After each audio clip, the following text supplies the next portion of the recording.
له ځواکمن الله په نامه د ژوندون نړیوال راډیو تلویزیون قدرمنو کتونکو اوریدونکو سلام نو ښې چارې زه سراج الدین پټان یم او تاسو د ژور لیدنو خپرونه ګورئ. قدرمن لیدونکو بالاخره له 15 میاشتني ځنډ وروسته نن د ټاکنو خپلواک کمیسیون د 1993 کال د تلې یا میزان د میاشتې د شپږمې نیټې د جمهوریت ریاست د ټولټاکنو وروستۍ پایلې اعلان کړې. د ټاکنو خپلواک کمیسیون مشرې اغلی هوا علم نورستاني وویل چې محمد اشرف غني د دولت جوړونکي ټاکنیزې ډلې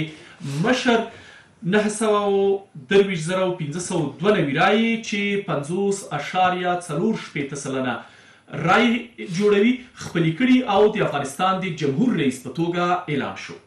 همداراز د ثبات او همپالنې ټاکنیزې ډلې مشر ډاکټر عبدالله څبان د 940,000 رای خپلې کړي چې ټولټال 9.25% جوړوي. اغلی هوا علم نورستاني وویل چې په پوره صداقت او متانت سره د دغو ټاکنو لړۍ بشپړه کړې ده او دا هغه رای دي چې د افغانستان ملت کاندیدانو ته ورکړي دي او بالاخره د افغانستان ملت ډېرې برخې په ښاغلي محمد اشرف غني باندې اعتماد کړی او دغه رای وړي دي او د افغانستان د جمهور رئیس په توګه اعلان شو. خو زموږ بحث دې ته ځانګړی شوی چې لومړی میلمانه دغه پایلې یا د ټاکنو دا وروستۍ پایلې څنګه اعلانوي، دویم دا چې د دغو ټاکنو پایلې به بایلونکو کاندیدانو ته څومره د منلو وړ دي، دریم دا چې ښاغلي محمد اشرف غني چې له ملت سره کومې وعدې کړې وي څومره به په راتلونکو 5 کلونو کې په دغو وعدو باندې عمل وکړي او خپلو دغو کړو وعدو ته به څومره ژمن پاتې شي. د همدې پوښتنو د ځوابولو او د همدې موضوعاتو د لا وضاحت او څېړنې په موخه مو 3 قدرمنو میلمنو ته بلنه ورکړې. هر یو ښاغلی حاجي احمد خان مسلم قومي مشر او د سیاسي چارو څېړونکی، ښاغلی محمد صابر صادقي د جمعیت اسلامي د فرهنګي کمیټې مشر او ښاغلی الحاج صالح محمد کاکړ د سیاسي چارو څېړونکی. قدرمنو میلمنو ښه راغلاست. ستړي مه شئ. حاجي صاحب بس به له تاسې راپیل کړو. لومړی تاسې د ټاکنو دا وروستۍ پایلې څنګه ارزوئ او څومره فکر کوئ چې عادلانه پرېکړه شوې؟ د لوی توانا او متعال خدای په نامه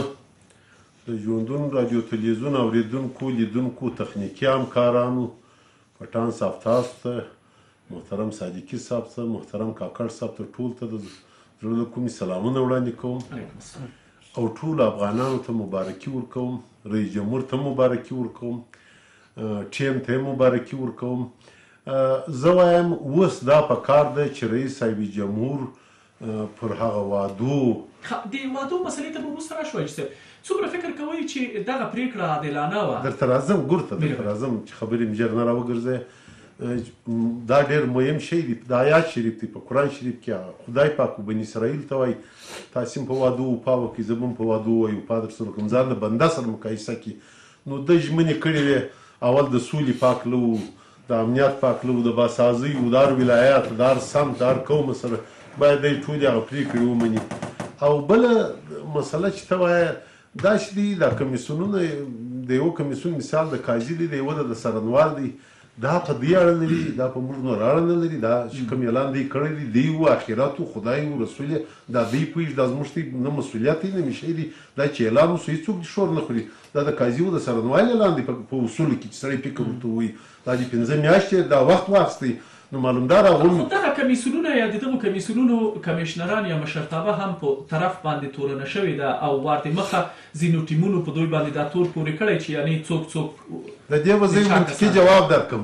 که دا کمیسیون اوس حکمتیار صاحب یا عبدالله صاحب اول معرفي کړی چې دا کامیابه دی خو بیا مشکل نه درلودی، نه منل خو قطعا موږ په دا پارلمان کاندیدانو موږ رایې ونه کړې وې، په ځان پوهېدو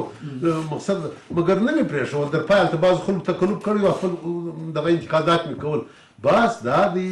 چې دا مسله په کمیسیون اړه لري، په کمیسیون مربوطه زموږ ته در سبیت رسایو، نور نه د غنی مربوط و، نه د عبدالله مربوط و، نه د حکمتیار و، نه د نبیل و. اوس په چاره فیصله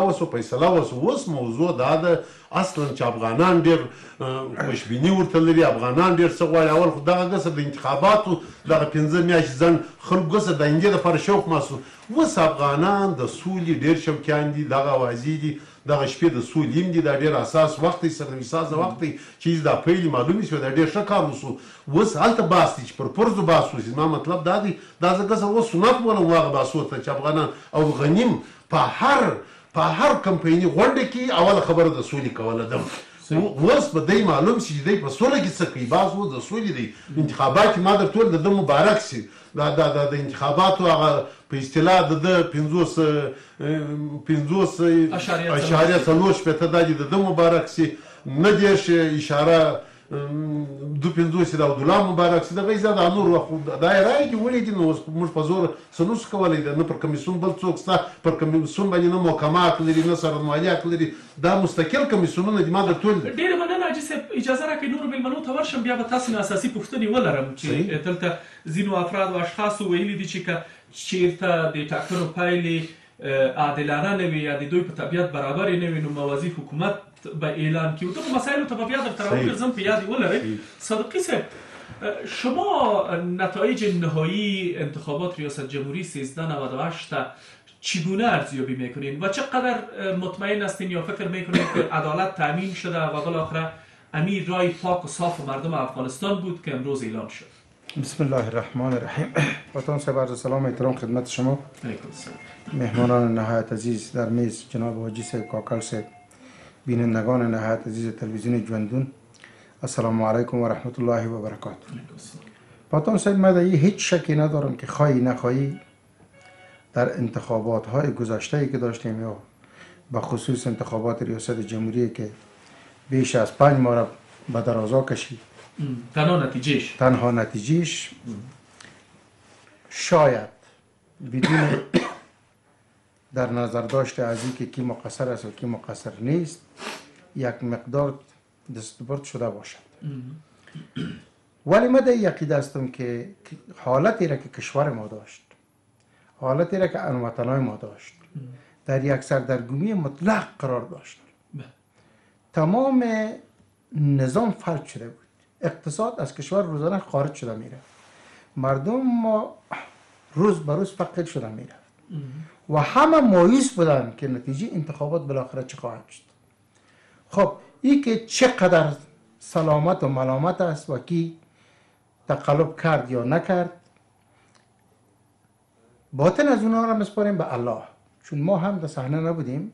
ولی ظاهر امر کمیسیون شکایات انتخاباتی و کمیسیون انتخابات، اینها دو کمیسیون هایی هستند که مختلط هستند و با یکی دیگه خود ارتباط دارند، مکلفیت دارند در آرای پاک، در آرای که از طرف مردم ریخته شده او را باید جدا بکنن، آرای ناپاک از بین بکشن، در نتیجه و کسی که برنده است او را به ملت اعلان بکنن. خب با توجه به تمام از این موارد که شما گفتین که خب امکان نداره که دستبرد نشده باشه یا تقلب صورت نگرفته باشه یا بعض مسائل نبوده باشه، اما با توجه به تمام از این مسائل استقبال میکنین از اعلان نتایج انتخابات ریاست جمهوری؟ شخصا خود من حیث یک شهروند از کشور، من حیث یک کسی که در جامعه زندگی میکنم، من حیث یک کسی که در تمام درد و رنج و غم از این مملکت شریک بودم،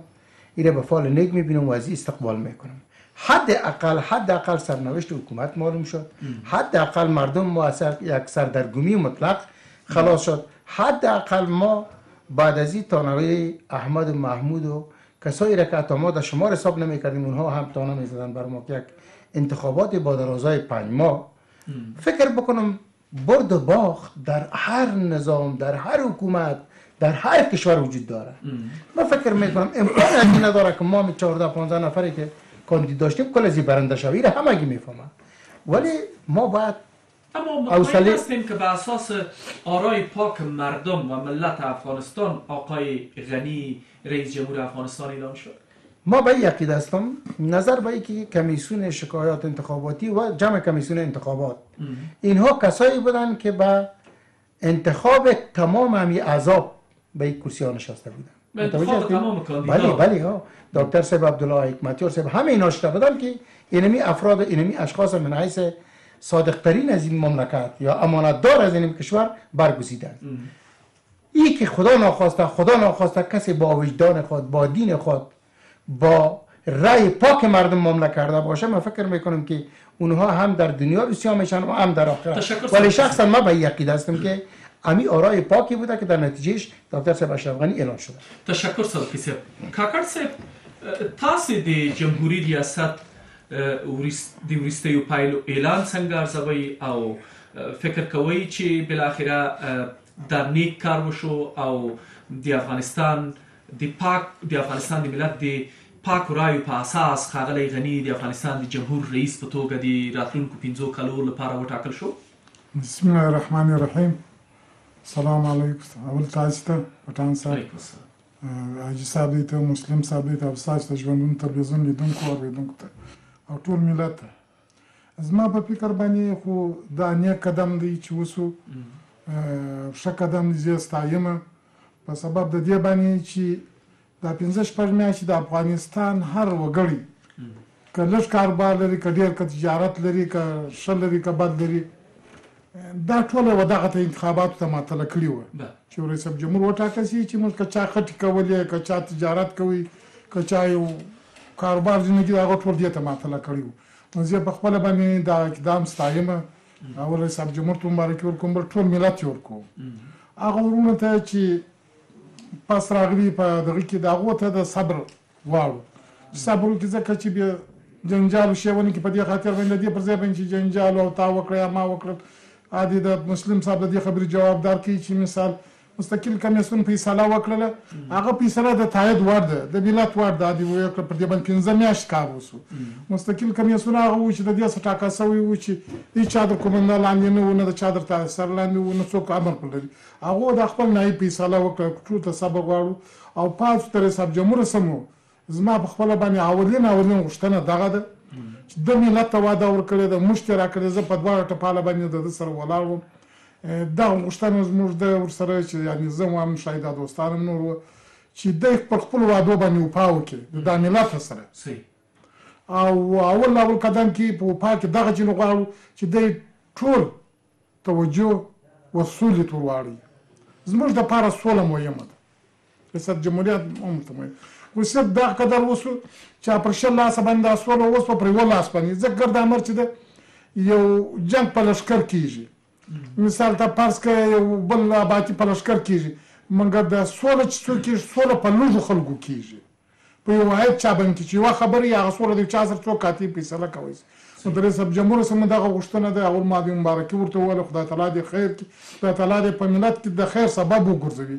او دا مو ته غوښتنه ده چې دی وعدې پوره کړي او د سولې کار ته توجه وکړي. ډېره مننه حاجي صاحب، تاسو بیا راوګرځم. قدرمن لیدونکو، تر لږ ځنډ وروسته بس ته راګرځو. بیا هم ښه راغلاست. حاجي صاحب، راوشو دې ته چې د دغو ټاکنو پایلې به څومره بایلونکو کاندیدانو ته د منلو وړ وي. تاسو به اورېدلي وي چې څو ورځې وړاندې د ښاغلي ډاکټر عبدالله یو ملاتړي جنرال عبدالرشید دوستم وویل چې که چېرته د ټاکنو پایلې عادلانه ونه ونیسي نو دوی به موازي حکومت اعلان کړي او د 2014 کال کیسې به مونږ په یاد وي. څومره مطمئنه یاست چې بالاخره محمد اشرف غني به په خپله خوښه راتلونکی حکومت جوړ کړي او څوک به جنجال او کشمکش جوړ نه کړي؟ پټان صاحب خوندوره خبره ده. د دوستم خو در مخه موازي حکومت جوړ کړی دی، خو موازي وګر سره موازي دی چې اول دا د ډاکټر نجیب سره و، د هغه سره بیا وفایي وکړه، بیا د امیر صاحب احمدشاه مسعود سره ودرېدی، بیا د هغه سره بیا وفایي وکړه، بیا د حکمتیار سره ودرېد، راځه تر اشتي و علي پورې. دا اوس دا تماما نور څه شور نشي خوړی. سم شمال کې هغه ته څوک دی، په دې کې شک نشته. د خپل د لارې پر مزار سپرېږي، د لارې پر یاره سپرېږي، پر کندهار زه وایم دا شان نور نه ګټې کوي. دا 40 کاله دوی موازي ګرځېدلي. دا ښه خبره ده چې اوس هم موږ تکیه وکړو د یوه جنګ سالار د مخنیوي لپاره په یو بل جنګ سالار. نه، زما مطلب دا نه و. زه وایم چې دی دا وایي او همالته دی اوس هغه څوک نه دی چې د نجیب په وخت کې ول مثال مې در دې پورې و باز دا دی بل شی را روان دی پټان صاحب هغه ته هغه خلک چې اصلي خلک را روان دي دا سوله ده د اکثر نور خلک هم راځي خو بیا ځینې داسې وایي حاجي صاحب چې دغه د ټاکنو د پایلو اعلانول د سولې د هڅو د سابوتاژ په معنا ده یا د سولې د روانو هڅو د ټکني کېدو په معنا ده نو دا خو ما در مخ درته وویل چې د رئیس جمهور وعدې پر اول په وعدو کې به اول سوله وه د ده په پار پروګرام کې د کمپایني غونډو کې زه وایم دا خو د خلکو نظریات یې ونیسي چې صحیح چې نه زما باز دا دی زما خپل نظر زه درته وایم فقط د رئیس صاحب جمهور سره یو خواهش کوم چې محترم رئیس صاحب جمهور مبارک دي سه د افغانانو دي مبارک سي هیڅ شی نشي کېدی هغه وخت ولاړې چې خلک غرو ته غتو هغه خلک اوس ډالرو په لوه مختص هغه د بخارۍ نه لرې کېږي په کټ ټیم دې یو څه سنګینه که ارګ دې یو څه سنګینه که درون ټیم جوړ که ملت ته یو درنه کابینه ورته جوړه که پر سوله درون حساب که زموږ حیاتي مسله سوله ده په افغانستان کې هغه وعدې چې دې کړي هغه وعدې په ښه شخصیتو پر روشنفکرانو پر تعلیم یافته شفاف ځوانانو باندې کېږي څومره ډاډه یاستئ چې که چېرته د سولې د رامنځته کېدو لپاره د ښاغلي غني څوکۍ له خطر سره مخامخ شي دی د دې قربانۍ ته آماده شي که نسي آماده د دې مبارکۍ سره به دا ورته ووایم لکه د ډاکټر نجیب حکومت دا حکومت به بیا د یو کالم دوام نه کړي ور دا حکومت به خپل بیا سقوط کوي نو خارجان لاس اخلي او موافقه کوي بعض ډېر فرق کوي تېر حکومتونو دا ډېر فرق کوي د ده دپاره شفافیت د ده دپاره صداقت اخلاص وعده پر ځای کول ما درته ویل د ښو خلکو پر ځان راټولول د ده کامیابي په دې کې ده اما ښاغلي غني دا نن تازه ویلي دي چې د 4,000 امریکایي سرتیرو تګ به د افغانستان نه د افغانستان پر روان وضعیت هیڅ اغیز پرې نه باسي یعنی داسې ښکاري چې ډېره تکیه په بهرنیانو باندې نه کوي یا په بهرني پوځیانو باندې نه دا خو ښه کار دی دا خو قطعا باید ونه کړي هغه نو په کوم وخت هغه دې په هغه عقیده دا خبره کوي چې دلته یوازې ته د چمتو یي دلته عقیده خپل پر ولس پر ټولو باندې دلته پر شفافیت دلته پر ښه انسانانو شخصیت وي ما مخته هم درته چې هغه ټیم دی جوړ کړي نه دغه چې و د ده سره ناست دي زه هم د ده سره په دا ټیم کې دغه ماته د منلو وړ ولا کوي بس دا دی چې دا شان دی یو څه په دې کې تغییر راولي ده ته به هغه مشورې د میډیاو سره ورکوو چې هغه هم د افغانستان په خیر یم د ده په خیر یم د اسلام په خیر د دغه خلکو د دغه څېرو د ګوټ سندرونو څخه دې نه بیرېږي دا افغانانو ته د منلو وړ نه دي دغه شخصیتونه نو همدغو افراد او اشخاص په 2014 کال کې خیمې ودرولې د کابل واټونه او سړکونه یې بند کړل مظاهرې راووتلې او بالاخره په اصطلاح د جبل سراج نه هغې خواته لوحې پورته شولې چې د افغانستان منتخب جمهور رئیس ښاغلی فلانی پټان صاحب دا حق دی د هر چا مدني حرکتونه دي مظاهرې حق دي تظاهرات حق دي نه دا هغه فرق لري زه ما بعض دلته دی ګوره خو زه دا درته تشریح کوم دا چې څوک کاندید یاري پرې در خپل اخري وسه به دوی مظاهره هم کوي دوی به نارې وي هېڅ نشي کوی باز دا دی چې باز پر اصولو کوو باز پر قانون کوو رئیس جمهور نور محمد اشرف غني دی کمیسیون چې اعلان وکړي در دغه ځای خبره وه در دا اعلان چې دوی د افغانستان پر بله خوا راړی یم د 5 کالو دپاره قانوني اصولي دغه رئیس جمهور دی مخته صادقي صاحب درته وویل کوم وخت چې دا کمیشنران جوړېدلو دا د ټولو حزبو د ټولو قومو د ټولو په اتفاق د ټولو په حضور کې د ټولو کاندیدانو چې راغلي دي او حال دی که د ډاکټر صاحب اشرف غني خلک وایي په یوه میاشت کې به ده اعلان کړی وی ولې 5 میاشتې ګد د کیک ټول هغه لابراتوار دی وکړي دا نورو ټیمو خو زه دی په خبر یم چې دا کمیشنر اوس هم د دې مربوط دا د اکثره د نورو مربوط دي په لابراتوار کې ګټه نه سوه کولی نه ډاکټر صاحب عبدالله رئیس جمهور کوی سو یک متیار صاحب نبیل صاحب خو بیا نه بچیان کېدو خو دی وکیل راوی نو خبره دا ده مجبوره وه دې ته سو چې ډاکټر صاحب اشرف غني ګټلی و اعلان یې کوي ډېره مننه حاجي صاحب تاسو ته بیا راوګرځم صادقي صاحب حاجي صاحب احمد خان مسلم میگه که افراد اشخاص که اگر نتیجه انتخابات نپذیره هیچ چیز از دستشان نمیشه خب حرکت های مدنی حق مسلمشان است اما آقای غنی به صفت رئیس جمهور افغانستان برای 5 سال آینده اعلام شده و این فیصله را ملت افغانستان هم میپذیره اما ما شما تجارب تلخ سال 2014 را داریم که بالاخره در نتیجهش باز حکومت وحدت ملی روی کار آمد چقدر فکر میکنین که کاندیدای بازنده یا کسایی که 50 جمعه که نتونست از آن خود کنه و ناکام شدن اونا باز یک دردسر و یک مشکل و یک نظاره برای مردم افغانستان به وجود نمیاره و باز امو شعار قبول ندارم و نمیپذیرم باز سر نته. پتان سر میره به اطمینان برات میگم که تظاهرات میشه، مردم از جاده ها میکشانند. یعنی خود مردم نمیبرای. مردم به حد خسته است، مردم به حد بیچاره است که به خدا که توانمندی صبح شام خدا داشته باشه، ولی مردم به جاده ها میکشانند. به یاد داشته باشی سر صداها میشه، سرک ها بند میشه، ولی در آخر امر امی حکومت بینیمی حالتش بینیمی نظام باقی میمونه. یعنی به می شکل دو سره؟ نه. خب این بار متفاوت. خب ما در گذشته ها هم دیدیم معامله صورت گرفت پشت پرده. به اطمینان برات میگم باز هم معامله صورت میگیره. خب یعنی شما فکر میکنین که مقاومت کاندیدای بازنده باعث از این خواهد شد که باز برشان یک سلسله امتیازات داده شود؟ امتیازات مادی،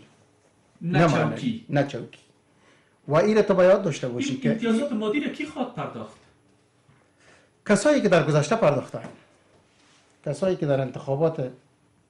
گذشته پرداختن اما باز میپردازن. عرض کنم واضح بگویید که کی مثلا؟ ایالات متحده آمریکا. از این که خب یعنی در گذشته هم امتیاز دلار در گذشته هم امریکا صورت گرفت، حالی هم امریکا صورت میگیره. و این برای صراحت برات میگم که در آخر امر حکومت موازی را اعلان کردنش نه در صلاحیت جنرال دوستم است، نه در صلاحیت احمد محمود، نه امکان پذیر است در افغانستان. این گپایی است که احساساتی میشن، صحبت میکنن، ولی جامعه قد پوشیده نمیشه. ولی یک مقدار دردسر برای ملت، برای حکومت، برای نظام، برای مردم مظلوم و بیچاره ما دردسرساز خواهی نخواهی میشه. تشکر صادقی صاحب. اجی صاحب تاسو کې وایاست که چیرته د نورو کاندیدان د دې ټاکنو نتیجه ونه مني څه به راپېښېږي، څنګه یو وضعیت به رامنځته شي؟ ما په فکر باندې هېڅ شی هم نه رامابینده کېږي. دا خالي هوایي خبرې دي چې د غر به راواخلم هلته به یې کښېږدم، غره ته به وخېږي. د غرو خلک نور دي چې په غرو کې ګرځي. دا خلک نه د غرو خلک دي چې غرو ته خېږي، نه کم مشکل جوړېږي، نه ملت ته دې خلکو سره درېږي. ملت ته دې دغه سړي ته رایې ورکړې، موږ دغه د دې څه خواهش چې موږ ته ټوله سر و سترګې دي، که حکمتیار صاحب دی، که ډاکټر صاحب عبدالله دی، پروا نه لري. دا ګرځي موږ د دې ملک خلک موږ وایو ورکړه. دا اوله عقد ورته ګوري، موږ دا رئیس صاحب جمهور ته دا نه وایي چې اوس نو داسې دي وکړي دا اوله عقد ناامید دي علاقې. نو دا اوله خلک خو د رئیس جمهور چې دا خلک خو دی نه ترټي نه شړي نه دی ملک په دغه خلکو باندې دا ډېر خلک وي چې د عبدالله خلک به وي په کمپاین مې ورسره کټینګ کړي. امتیاز د ښاغلي عبدالله ته ورکړي په خپل واس په اندازه چې مستحق هر څوک وي، هر قوم وي چې دا اوس موازي حکومتونه ناري وي، په دې کې که مستحق کسان رئیس جمهور دې ورکړي. دا څه خبره نه ده. دا ملک نو د هغه چا نه دي چې یوازې یو چا ته رایې ورکړي، هغه سړي ته به څوک رایې امتیاز ورکړي. امتیاز یا مثال چوکۍ یا رتبه یا هر څه شی چې وي. نو زموږ دغه څه دا غوښتنه ده د دغه ورونه څه چې دغه ملک کې بالان نه د مځکې وي، نه دي دا خلک په تشویش کوي. یو خو هیله ده، خواهش ده، خواست ده چې موږ او تاسې کوو چې مثال داسې دي وکړي، داسې دي نه کوي. اما د افغانستان حقایقو ته په کتو سره اوس هم په دې بل طرف کې چې د ښاغلي غني سیاسي رقیبان بلل کېږي، د زر او زور خاوندان شته او داسې افراد اشخاص به هم وي چې خلک به هم لري، ولسونه به هم ورپسې ولاړ وي. موږ او تاسې مظاهرې هم لیدلي دي. مظاهره به وکړي، هغه ښه خبره ده، هغه ډېرو خلکو وکړلې، نور یې هم وکړلې. نور دا اشخاص څوک نه لري چې دی یا توپک راپورته کړي یا غره ته وخېږي یا لار بندې کړي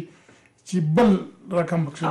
دغه وضعیت ډېر اساس ده. دا وضعیت ډېر اساس ده. له یوې خوا د طالبانو سره د سولې مذاکرات روان دي، له بلې خوا تمه دا ده چې بالاخره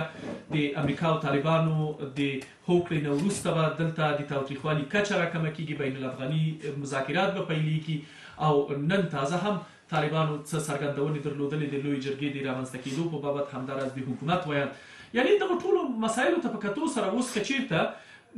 دلته یو شمیر خلک، افراد، اشخاص، سیاسیون او نیم حکومت، یعنی ځکه چې نیم حکومت اوس هم د ښاغلي ډاکټر عبدالله په لاس کې ده، دا د دې حکومت په وړاندې درېږي یا د جمهور رئیس په وړاندې درېږي، څومره به فکر کوئ چې وضعیت یا اوضاع نور هم متشنجه؟ زه په دې باندې باوري یم چې نه څوک څه کولی شي، نه څوک درېږي. زه وایم چې د سولې لپاره دغه اوس هم دغه یو نیک اقدام دی چې دا خبره د ما درته د سلو خلوصه پر 2-5 خوله باندې ودرېده چې ما درته مال جنگ په لشکر کېږي یو آبادي په لشکر کېږي مګر سوله په لږو خلکو کېږي موږ تاسې تجربه لرو د دې ملک خلک د دنیا خلک ګدامت چې چا سره فیصله کوي په لشکر نه کېږي په ډېرو خلکو نه کېږي موږ د دوو خلکو سره اوس هم دغه یو نیک اقدام وسو په څو شان باندې ګور د خلکو د اقتصاد او د خلکو د کاروبار تشویش د خلکو راپسو د سولې لپاره یو څوک پیدا شو چې هغه مثال د ډاکټر صاحب اشرف غني دغه سوله کله اوس هم مثال ته فرض کړه د ډاکټر صاحب اشرف غني په وخت کې شراله مشتاق ستاسو ودی د ډاکټر صاحب اشرف غني هم 1 میلیون رای نه دی خپل کړي نو دا په سبا ورته وایي چې د چا پاسته ګور دا 1 میلیون د حق دی 1 میلیون خلک په دغه شرایط کې 1 میلیون رای وسم دی په ګور نیمه منطقه د طالب په لاس کې ده نیمه منطقه د مثال مایوسه دي د ټاکنو د کمیسیون په دغه شرایط کې وسم شابوشه ورته کوم میلیون خلک څنګه راغوت چې ته رای ورکړي مننه چې تاسو بیا راوګرځم اجازه براو شو د وادو موضوع ته خاغلی تنی د کمپاین په وخت کې خورا ډېری او کلی خایسته وادي د افغانستان ملت ته ورکړلې چې د پیغام سوله برابرم اقتصاد به ورغوم عدالت به تامین کم قانون به تطبیق شي او داسې وادي په 2014 کال کې کړی وي زه فکر کوم چې تر ډیره هغه وادي نشوي عملی او تر ډیره موضوع دا و یا به ملامتي په دې باندې اچول کېدله چې ګوندې دوه سره حکومت و لاسونه یې تړلي ول چا نه پرېښوده نیم حکومت ورسره موافق نه و په کورنیو جنجالونو باندې اخته و دا پلاوي څومره تمه ځي چې ښاغلی غني به خپلې وعدې عملي کړي کا پلاوه که دا واري وو زما خپله زه تمه نه ورته لرم په دغه ټیم په دغه چاپلوسانو چې ورسره ناست دي دغه د ده یو څو خرابۍ هم لري پر منفي اړخو هم زه خپله چې هر میدان ته ورځم د ایمانه سره ځم ته یې ملګري نه لري دغه اوس د ده ټاکنې یا د ده هغه لیرې که یا دا کښېنوه دا پر دې دلالت کوي چې دی چې نه دا خپل ملګري و دغې وعدو ته وفاداره نه دی هغه په دې خاطر چې هلته ډېر غلط خلک په راګرځېدلي دي دغه چې درانه خلک یي هغه ورته سپک هغه نږدې نه ورپرېږدي هر ته یې لاره بنده یي د ده خلک یې دله نسي ورتلی هغه نیم حکومت چې وه خو جلا مسله وه خپل خلک پر کامیابه نه وو بس دا دی زه وایم اوس د ده دپاره ښه لار دا ده ما اول درته ویل تر دا خبره برته نسو تېرېدی رئیس جمهوري ګټل خو د مبارک سره یې جمهوره د هر د ټیم دې مه مبارک کېږه دا باید درون ټیم جوړ کړي د ګرد افغانستان د ټولو قومونو د ټولو حزبونو اقشارو د ټولو ځوانانو د ټولو د روشنفکرانو په شمول یو داسې ټیم جوړ کړي چې ستا سره 100-200 کسه داسې خلک در سره زه وایم دی باید ملي اجماع راوغواړي دی لویه جرګه جوړه کړي په دې کې بیا یو د مذاکراتو دپاره یو ښه درون ټیم جوړ شي دا به ډېر د افغانستان په خیر تمامي او امتیازات چې ورکوي چې نور یې د توپک سالاران ته ورکوي دغه دا 40 کاله چې زموږ د افغانانو وینې بهیولي دي پر تجارت یې زموږ پر سرو پر وینو کړی دي غرونه دی قبضه کو په ژوند دی قبضې لګوي په مرګ دی لګوي تر دې دغه امتیازات نور طالبان ته ورکول زه خپله په دا کې ده چې واقعي خوشحالي خو به خلک وویني د یو امنیت خوشحالي خو وویني دا چې هر څه ورسره سوي دي که $100 نظام ورکو که حکومت ورکو که دا ورور چې ویل امریکا ورکو که ناټو ورکو که همسایي ورکو څه فایده په دا ګرد حکومتداري کې دا 13 کاله څه فایده حتی یو سړي که د 1 لک روپۍ پور باندې و دا اوس کې چې ورسې هلته رسي دا به 2 لکه رشوت ورکوي دا یو سړي که مځکه درلوده خپله مځکه وي چا دعوه پرې وکړه هغه پیسې درلودې دا یې برباد کړي تباه یې کړي زه وایم مړي اوسي قتلونه دي سوي دي پرته قاتلان ورته ویله کېږي په څرنګوالیو کې په جنایانو کې په پولیسو کې ګمرکات یې پر سال دي زه وایم دغه ګمرکات باید کنټرول شي اوله واده د ده دغه ګمرکات زموږ څو موږ بېرته لاسه فکر نیولی دي ښځې پر سړکانو ناست دي د افغانستان ګمرکات د پولیسو د اردو د امنیت ملي معاش ورکوي هېڅ خارجیانو ته موږ ضرورت نه لرو موږ ته معاش راکوي مننه صاحب سلامت اوسئ کور بدن صادقی صاحب خب چقدر باورمند هستین که وعده های سپرده شده را به ملت عملی بسازه تیم دولت ساز یا آقای رئیس جمهور غنی؟ خب پیش از اینکه مسئله تبصره کنم یک چیز فراموشم نشه پتان صاحب که اگر کسایی که بازنده بودند نبردن نخواهند هم که یا مظاهره بکنن کسای دیگری در عقب پرده هستند که یارا میخیزانند اینها تنها در داخل نیستند این حرف عادی قدر هم نیست که دوستای ما اشاره میکنن ریشه های از اینها خارج از مرزهای ما آب میخورن یک واقعیت باید بپذیریم ولی فکر بکنم که بهترین وقت همی است که کمی ما اگر بسیار کم هم به وطن دلسوزی داریم به خاطر خدا به خاطر مردم به هر چیزی که ایمان داریم باید منافع ملی خود قربان منافع شخصی خود نکنیم. یک. دو، تیم دولت ساز به رهبری محمد اشرف غنی اگر 50% وعده های خود بتونه که پیاده بکنه، من فکر میکنم موفق است. 100% بسیار گپ کلان است. یعنی شما ما شک دارم. گپ دوم، تیم دولت ساز اگر میخواد که واقعا یک نام نیک و یک خاطری مثبت در کشور ببره، همین 5 سال که تیر شد، 5 سال هم تیر میشه، حداقل 2 کار بکنه. ریشه‌کن بسازه فساد اداری را، ریشه‌کن بسازه فساد اخلاقی را، ریشه‌کن بسازه فساد فرهنگی را. اگر این موفق بینمی شوه و در کنار ازی که بتانه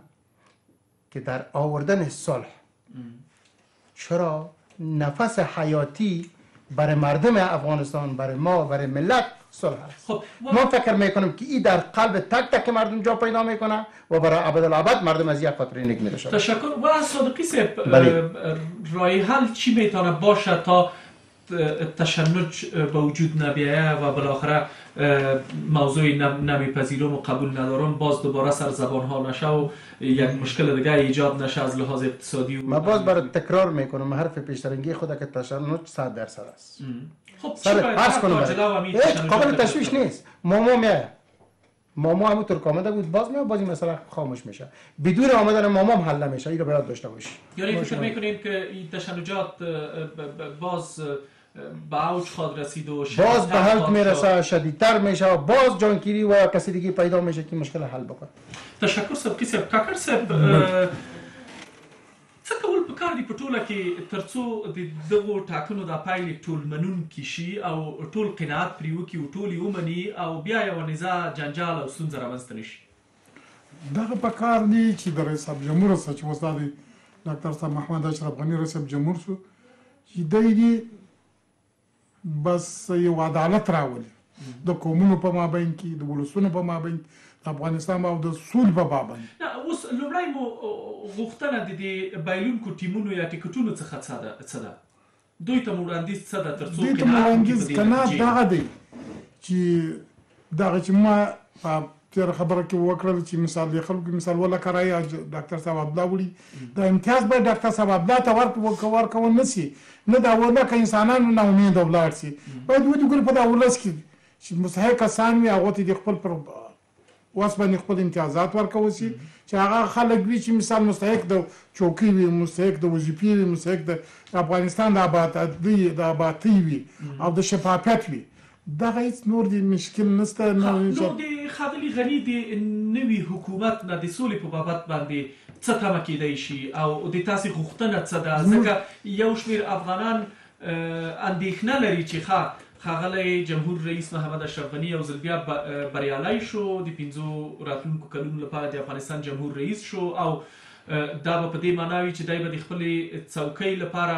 بیا داسې څه ته غاړه نږدي چې د ده قدرت ته پکې خطر پېښ شي او د په ژنیوا کې یو ځل ویلي ول چې سوله به راځي، خو په راتلونکو 5 کلونو کې یعنی داسې نه شي چې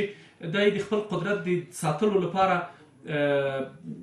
داسې یو څه ته غاړه کېنږدي چې بالاخره د ده قدرت پکې قرباني شي او سوله راشي. نه خبرو خو دا چې د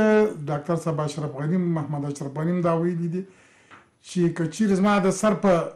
قیامت باندې سوله راځي لا مې زرولم، هغه خبر به مو شاید د سترګو ته ودرېږي. بل یوه ټول ملت ته دا وعده ورکړې ده د سولې د اصلاحات. نو موږ د ده څخه هم دغه غوښتنه ده چې د سولې دپاره هرې قرباني ته باید دی جوړ شي. د سولې د باعزته سولې د افغانستان د ولس په ګټه، د افغانستان د قومونو د شرق او د غرب. افغانستان یو افغانستان دی، دا یو لاس دی. نه په افغانستان کې قومیت شته، نه باید قومیت ته موږ نتیجهګري ورکړو. او دغه خلک چې اوس وایي چې زه موازي حکومت چې جوړوم، خو هغه په دغه موازي حکومت کې تېر سره او دا پلا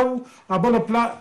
د ریاست جمهوري فرق زما په فکر باندې شته. بله پلا باندې دا خبره به درته تکرار کړم چې اجرایه ورسره ملګری و، ډاکټر صاحب دوستم یې اول معاون و جنرال صاحب دوستم. دا بعض خلک نور هم په دې دولت کې و چې دا دولت یې تخریبوي. دا پلا به دا کار دی یو چا په لاس کې، هغه څوک کولی شي د یو چا سره سوله هم راولي. په دې کې سل په سل کې زه موافق یم چې دغه یو فساد راوګرځي، دا د فساد نیمه حصه طالبان ته امتیازات ورکړي. سوله راځي. خیر اوسې، سلامت اوسې. او حاجي صاحب د تاسې وړاندیز هم رااخلو چې څه کول پکار دي ښاغلي غني ته یا د نورو بایلونکو ټیکټونو ته چې داسې یوه کړکېچن اوضاع رامنځته نه شي؟ او غني صاحب دی په د خپله کابینه او په خپل راتلونکي کې د